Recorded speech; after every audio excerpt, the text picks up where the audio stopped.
Bismillahirrahmanirrahim. Alhamdulillah, alhamdulillahilladzi anzalal Qur'an hudal linnasi wa bayyinatin minal huda wal furqan. Wassalatu wassalamu ala asrafil anbiya'i wal mursalin wa ala alihi wa sahbihi ajmain, amma ba'd. Yang kami hormati Ketua Dekan Fakultas Sains dan Teknologi, yang kami hormati Ketua Prodi Sistem Informasi, beserta hadirin wal hadirat yang berbahagia. Badan Pusat Statistik melaporkan pada tahun 2013 terdapat 100.000 remaja dan pemuda Indonesia. 22%-nya adalah pemakai narkoba dan terdapat 10%-nya adalah pemakai narkoba yang dikarenakan tidak mendapat perhatian dan pengawasan kedua orang tuanya, dapat mempengaruhi moral etik anak-anak bangsa dan dapat mengakibatkan meningkatnya kenakalan remaja yang pada akhirnya akan membawa remaja kita menuju lembah kemaksiatan. Padahal di tangan mereka tergenggam sejuta amanah, di kepala mereka tertanam sejuta harapan, di dada mereka terpendam sejuta kearifan, kan sejuta persoalan di masa yang akan datang. Karena masa yang akan datang adalah masa yang penuh peluang dan tantangan. Namun yang terjadi adalah kebalikannya. Jika hal ini terus-menerus kita biarkan, maka kesejahteraan di masa yang akan datang makin sulit untuk didapatkan. Untuk itu, kami merasa terpanggil untuk menyampaikan syarahan yang berjudul Keluarga dan Pembentukan Karakter Anak Bangsa, dengan landasan surah Al-Furqan ayat 73 sebagai berikut.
Hamba berlindung kepada Allah dari bisikan syaitan yang terkutuk, dengan menyebut nama Allah yang Maha Pengasih lagi Maha Penyayang.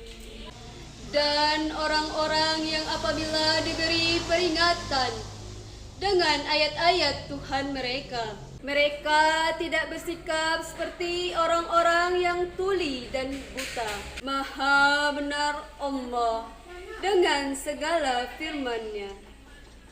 Ayat tersebut berkenaan dengan Abdurrahman ketika beliau berdoa kepada Tuhannya agar istri dan anak-anak mereka dijadikan buah hati, belahan jantung, obat jerih pelerai demam, menghilangkan segala kekecewaan hati dalam hidup. Betapapun soleh hidup beragama bagi seorang ayah, belumlah ia akan merasa senang kalau anak-anaknya belum menuruti ajaran agama yang benar.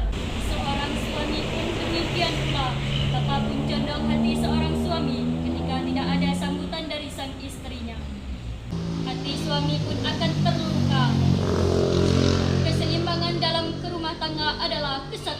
haluan, dan tujuan. Pantas jika Rasulullah Sallallahu Alaihi Wasallam bersabda, "Ad-dunya mata'un wa khairu mata'iha al-mar'atu salihah." Dunia adalah perhiasan hidup.